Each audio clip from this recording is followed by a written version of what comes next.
Well, ladies and gentlemen, we've done it. We have come to the end of another part in the epic saga that is the Stormlight Archive. Part 2 of Words of Radiance, Wind's Approach. If you have been following along with the daily videos, I try to upload a video every weekday. If you've been following along with those 1-minute videos, I commend you. Thank you for your perseverance. But here, you get the whole part. This is 22 chapters, 181 pages, all in one video. Oh, actually, no, it's not 22 chapters. There's going to be a few taken out of there because I'm not going to do the flashbacks. Actually, I wonder, should I do a supercut of this part with the flashbacks or without the flashbacks? Before, I always took the flashbacks out, and then I started thinking, like, well, maybe some people just want to watch the whole part with all the flashbacks. Maybe I'll do one of each. I don't know. Maybe I'll just duplicate this little introduction. I'll put it on both. We'll do one of each. Why not? I don't know. Anywho, I think that's all I was going to say. Enjoy part 2, Wind's Approach of the Words of Radiance. Here you go. Shallan is riding with Tevlak the slaver and his mercenary assistants Bluth and Tag, and she's trying to hide the fact that her dress is all tattered and her feet are injured, so she demands to ride in the cage in the back with the sides pulled up.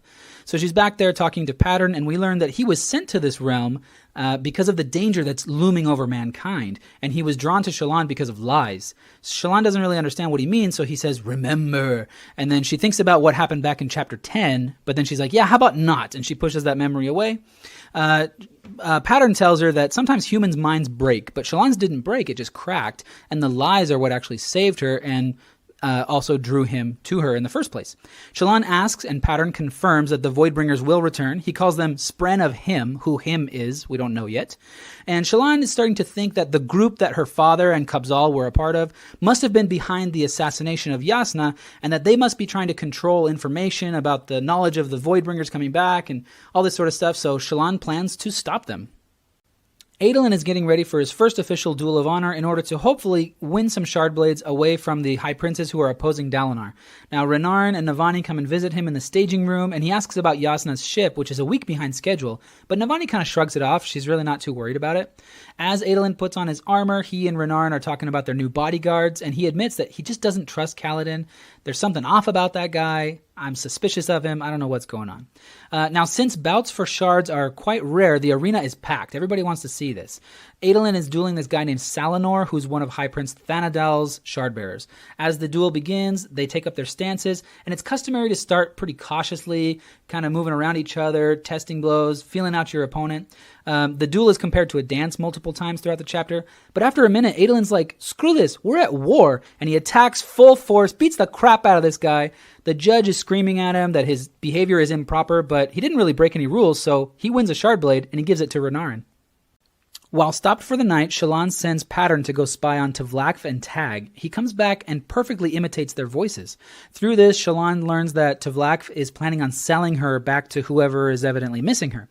So she goes and talks to him, and she tells him, I'm actually set to be betrothed to someone important at the Shattered Plains, and once we get there, I will reward you handsomely for having rescued me. He doesn't really believe her, so she tries a different tactic. She gets really bold, and she's like, listen, man, you have no idea what kind of storm you've stumbled into, and you better not freaking mess with me. So he looks at her really shocked, and she realizes that she's kind of glowing. She accidentally used some stormlight, and her dress is no longer torn and stained. So she walks away really quickly, and she also realizes that her feet are not really hurting anymore. Just then, Bluth, the other mercenary, comes rushing into camp, says that he spotted some bandits nearby. From what he saw, they're most likely deserters from the Shattered Plains, which are like the worst kind of ruffians to run into in the wild.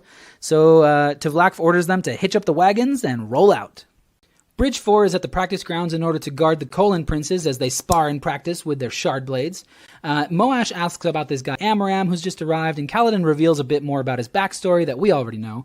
Moash is all upset. He's like, are we going to get revenge on Amaram and Sadeas or what? Kaladin just kind of nods, and Moash says, good enough for me, and he walks away.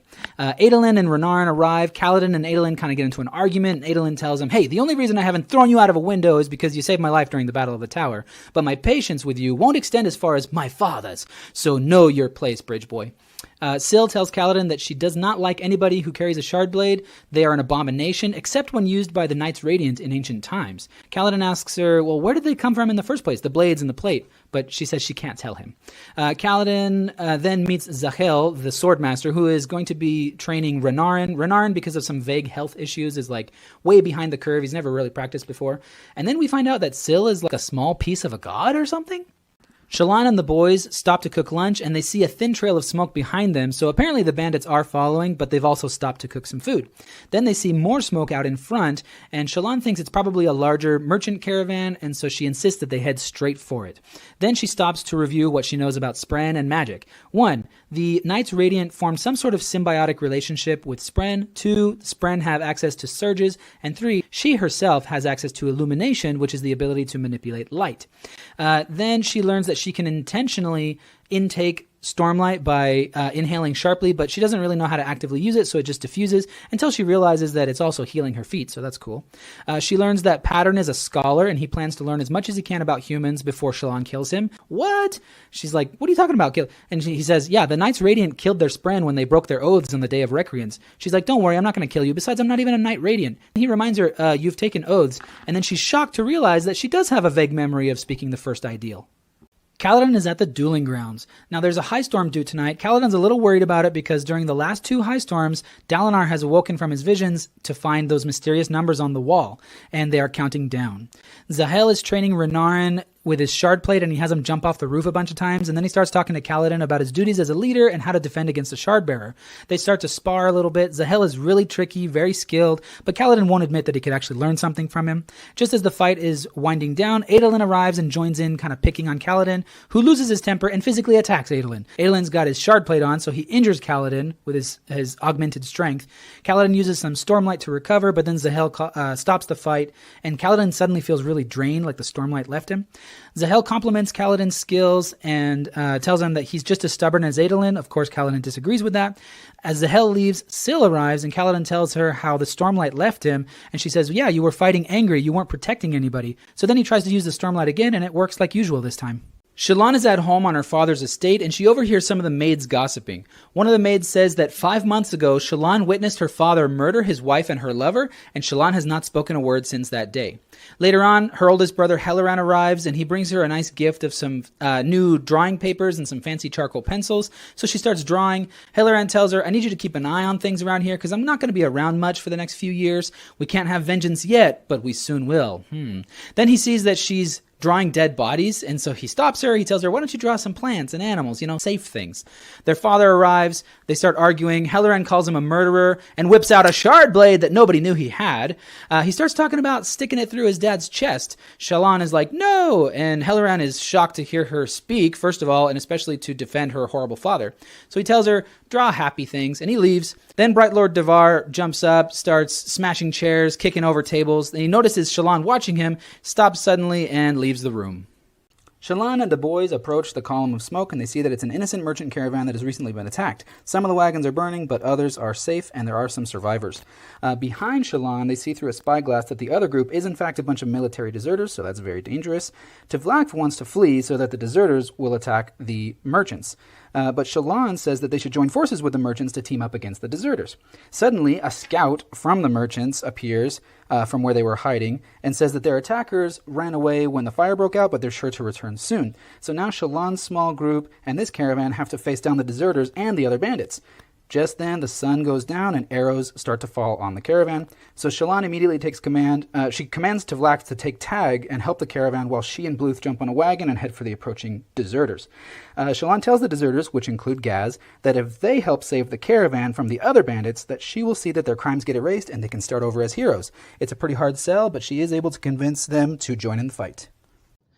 In the battle between the merchant caravan and the deserters, Bluth died. It's like one of the saddest and most bittersweet deaths of a minor character I've ever read. Shallan then meets with Makob and Tin, who are the leaders of the merchant caravan, and they agree to take her to the Shattered Plains. After that, Vatha, who is this kind of bad guy leader of the deserters, he starts threatening Shallan, telling her that her word means nothing. As soon as we get back to the Shattered Plains, they're just going to execute us for deserting and all this stuff. Pattern helps her get away from him. Then Shallan demands that Tvlak give her his 5 slaves as payment for having saved him. He doesn't want to, of course, but then she cajoles him into it. Then she sets the slaves free, tells them that they're free to leave, but if they stick around, she'll pay them well. Then Shallan buys a wagon from Tivlak. The deserters show some honor by burning the dead bodies, and the caravaneers give them a thanks prayer to burn as well. Now I'm going to go puke. Kaladin is on guard duty during a high storm at the royal palace. He's with Elhokar, Adolin, and Renarin, while Dalinar and Navani are in a separate room.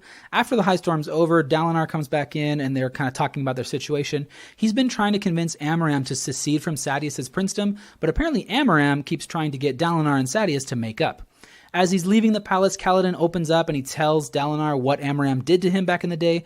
Dalinar asks him for evidence, but, other than the guys who helped him commit that atrocity, nobody else knows about what Amaram did. So Dalinar says, well, without proof, there's nothing I can really do, but I'll talk to him. Kaladin's kind of frustrated that Dalinar doesn't seem to believe him. Syl tries to help him feel better, but of course Kaladin's not exactly known for being understanding towards the Light Eyes. He gets back to camp, and Shen, the Parshman, asks him, hey, am I really a part of Bridge 4? Kaladin says yes, but then Shen says, well, why can't I have a spear? Kaladin doesn't really have a good answer for that, and Shen says, I'm still a slave. Just then Natam, another member of Bridge 4, comes running into camp, huffing and puffing, and says, the king, an assassin! Kaladin returns to the palace to find that, other than a gash on his forehead, Elhokar is fine. Elhokar compliments Kaladin for hurrying to help, while criticizing Idrin, who's the captain of the king's guard, for having allowed an assassination attempt to even have occurred. Kaladin learns from his men that Elhokar had been on his balcony when the railing had given way and he almost fell 100 feet to the ground below. Kaladin looks at the railing and he sees that the footings had come loose from the mountings, something that really shouldn't have happened without a lot of force pulling on it. But then he sees that a crucial joint in the metal had also been cleanly cut.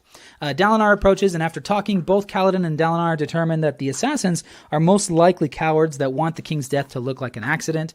Dalinar looks at the cut part and he says that could only be done with a shard blade, so that narrows down their list of suspects considerably. Dalinar asks Kaladin if he can truly trust him, and Kaladin swears that he can. Dalinar tells him he's going to relieve Idrin and appoint Kaladin to that position. He wants the king to be guarded exclusively by former bridgemen who won't be swayed by war camp politics. So now Kaladin has even more responsibility. The deserters have quickly become loyal to Shallan, but Vatha continues being very antagonistic toward her. She's looking through Yasna's notebooks, reading about the location of Urithiru, and she sees that it's supposed to be up in the mountains somewhere. The Shattered Plains form a part of a basin, so it's probably not there, but the Shattered Plains have never been fully explored. Pattern shows up, and Shallan talks to him about Spren and stuff, so we learn that inanimate objects perceive themselves the way they are because people have considered them that way for so long. Spren in the physical realm would have no thought or consciousness without humans. Pattern refers to Voidbringers as others, as in non-humans, who can think. Therefore, they generate their own Spren. And Spren are shattered power, fragments of honor, cultivation, and odium. Now, Tin invites Shallan to dine with her. She doesn't believe that Shallan is who she claims to be. She thinks Shallan is pulling some sort of a con, but is in over her head. So Tin is also a con woman, and she offers to help Shallan in exchange for part of the profit. Tin says she has powerful allies in the Shattered Plains. Shallan tells her that she knows something about Dalinar. Tin thinks she's trying to blackmail the Blackthorn, and Shallan doesn't bother to correct her. The boys from Bridge 4 are taking horseback riding lessons, and to say that they're struggling would really be an understatement. There's a pretty funny scene where Kaladin rides this really wild horse that no one's been able to handle, but he uses Stormlight to lash himself to the saddle, so he's able to stay in, and everyone's shocked. But then he gets bucked off at the end anyway, so it's pretty funny. He interviews a few of the different guards and guys that were on duty during the assassination attempt of Elhokar. Natam tells him, yeah, I didn't see anything suspicious, I don't know what happened. Kaladin starts thinking about that balcony, how it must have been sabotaged after the high storm, because if the railing were cut before the storm, then the storm itself would have torn it free from the balcony. And so he asks Natam, well, who was on the balcony between the storm and Elhokar nearly falling? And Natam says, Moash went out there, which is weird because Moash was supposed to be off duty. So Kaladin starts thinking, well, Moash has always been sort of an enigma, right? He's like the best fighter, the fastest learner. Could he have done this? And then he reprimands himself for even thinking of suspecting one of his friends. Adolin and Renarin go on a plateau assault with a guy named Yakimov because they're trying to help Dalinar's cause by showing some cooperation with the other Alethi. Adolin and Yakimov are on the front lines, and when they get to the chrysalis, they find that it's already been broken open and the gem heart is gone. Now, the Parshendi couldn't have done this so quickly without a shard blade, so Adolin is looking around and he sees that same Parshendi shard bearer that fought with Dalinar during the Battle of the Tower. So he attacks, but the Parshendi just slaps his blade away and starts speaking to him in Alethi. And then the Parshendi lifts his faceplate, and Adolin is shocked to see that it's a woman. At least he thinks it is. She says she wants to speak with Dalinar and that she'll send a messenger later. Then she leaves with her army. Now, while all of this was happening, Renarin was down at the bottom of the hill with his guards, and some Parshendi tried to seize a bridge. Renarin insisted on helping, so he charged forward, he summoned his Shardblade, but then he just stood there frozen, and his guards had to drag him away to safety. Later, Adolin is talking with Yakimov, and we learn that someone, probably Sadeas, has been making special promises to Shardbearers who refuse to duel Adolin. Then Yakimov recommends that Adolin challenge a guy named Araniv because he's really boastful and he'll probably accept. Since the events of Shallan's last flashback chapter, when her father got in a big fight with her brother, Shallan has been spending a lot of time out in the gardens because it's peaceful out there without people screaming at each other. Helleran still comes and visits occasionally. He brings her some nice sketch papers to draw on, but he and their father avoid each other completely, and he never stays for very long. Nobody knows where he goes when he's not at home. Shallan goes inside to get ready for a feast, and she runs into her other brother, Van Jushu. We learn in this conversation that the family is becoming more and more dysfunctional as time goes on. Balat has been playing with fire, and Jushu has been drinking and gambling his money away. As they walk past their father's room, Shallan can see the glowing strongbox set into the wall behind the painting. Jushu can't see anything except the painting because it's concealed, right? And so he says that watching her father kill her mother must have really ruined her mind. But Shallan knows that inside that box a monster hides. Her mother's soul is in there. Tin is giving Shallan pointers on how to become a better con artist as they ride toward the Shattered Plains. As they draw near the plains, they meet a group of men on horseback wearing blue uniforms, and we get to see Shallan meet Kaladin for the first time. Unexpectedly, Tin presents Shallan as a Horn-Eater princess, and Shallan is just forced to play along with it. Kaladin informs them that he's from the personal guard of Dalinar Kholin and that he's investigating ways of preventing bandit attacks in the area around the Shattered Plains. Shallan recognizes the name of her potential future father-in-law and immediately regrets pretending to be royalty from the Horn-Eater Peaks. Kaladin doesn't seem to believe her, and so she decides she just needs to double down. The first chance she gets, she starts yelling at him, saying that he's offended her, and she demands that he give her his boots as an apology. At first, Kaladin can't believe what he's hearing, but Shallan and Tin as well just become more and more vehement until he concedes. So, flustered and frustrated, he gets out of there the first chance he gets, but he leaves bootless.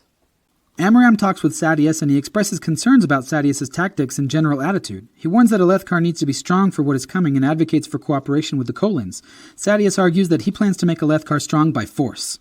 Sadeas and his wife attend Adolin's duel against Araniv, and they talk about their schemes. They talk about how to weaken Dalinar's reputation by exploiting the fact that Dalinar should have involved Sadeas, who is High Prince of Information, in the investigation of the recent assassination attempt. Sadeas muses about how, out of respect for old King Gavilar, he'll probably need to slit King Elhokar's throat himself, after Dalinar has been taken care of. The duel continues, and Adolin is not doing too well. Soon, Sadeas realizes that Adolin is pretending to be worse than he actually is. He doesn't want to show his true skill because that will discourage others from dueling him.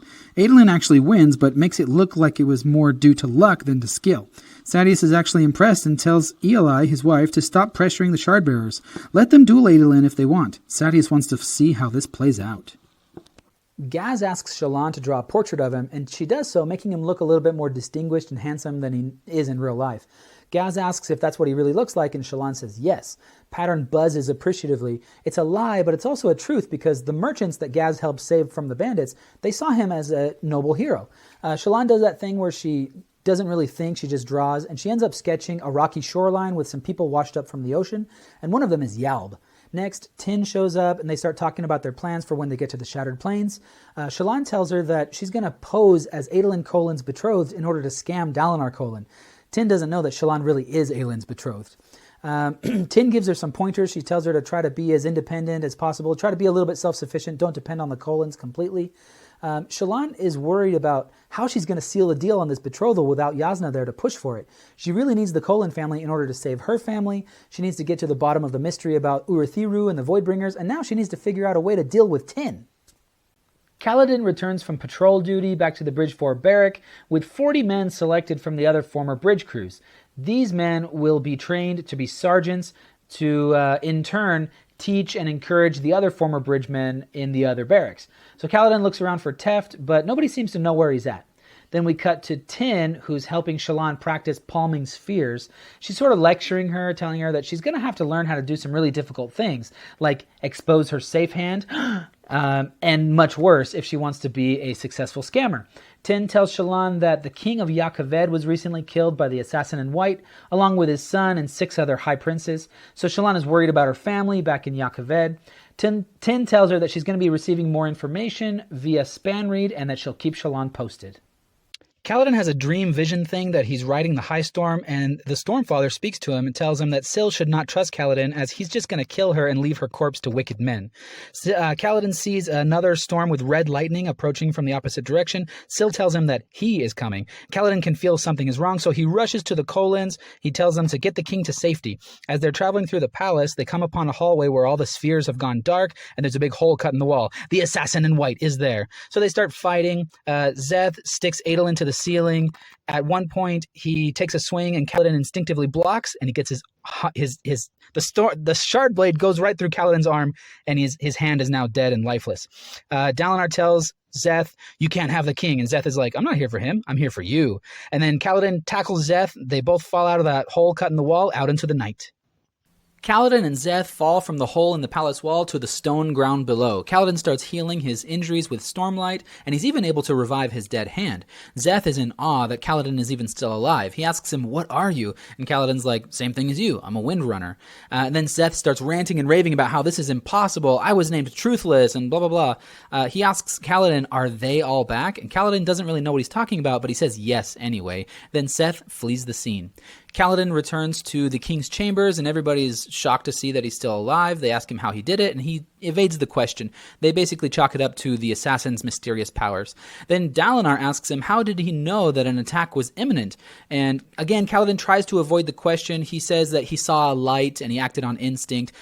Syl doesn't really like this answer, but it's not necessarily a lie, because he did see Syl's light when she came to warn him. Then Kaladin finds Hobber, whose legs have been sliced through with Szeth's blade. Kaladin comforts him and says he'll always be a part of Bridge 4. He can cook with rock. Shallan is in Tin's tent, and they're receiving a report via Spanreed from one of Tin's informants, who writes a little bit about the political situation in Ya'Kaved, making Shallan worry about her family even more. Then the informant writes that the mission was a success and Jasnah Kholin is dead. Shallan realizes that Tin was involved in Jasnah's assassination. She's shocked, but then the Spanreed continues, describing Jasnah's new ward. Tin immediately realizes that it's talking about Shallan, and she attacks her. Pattern imitates Jasnah's voice behind Tin to distract her a little bit, but it only gives Shallan a momentary advantage. Shallan uses a little bit of Stormlight to project an image between herself and Tin. Tin thinks she's going crazy. She says she's seeing things and hearing things that aren't there. She pulls out her sword. She's about to kill Shallan when a shard blade appears in Shallan's hand and she stabs it through Tin's chest. Then Shallan sees that the Spanreed is still writing. It's still connected to the informant. The informant says that Tin's benefactors, the Ghostbloods, have another job for her to do and asks if she wants to set up an appointment with them at the Shattered Plains. Shallan replies with a single word, yes. Now, wasn't that marvelous? Wasn't that just wonderful? Didn't you love that? Stick around, ladies and gentlemen. There's a lot more Stormlight Archive to come. I'm only 1/3 of the way through. I should say we are only 1/3 of the way through the second book.